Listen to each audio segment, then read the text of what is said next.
2021-ci il Mercedes-Benz GLS 450 matik.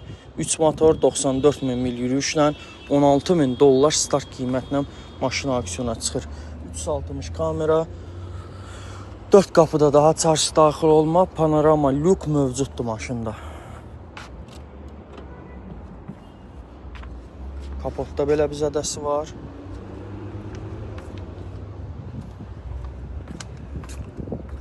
Krulo, bir də qapı. Qapıda yüngül sürtünmə var, bir də arxa buferdə.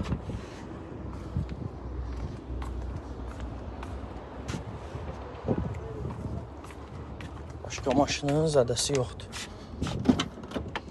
Qara dərisi deyinik. Stenikin elektron idarə olunması, isidilməsi, soyudulması mövcuddur. Elektron pribor, CarPlay dəstəkləyən böyük monitorla. Kablosu şarj olmada var maşında. Zavod qara damdır. Buradan da VIN kodunu qeyd elədim.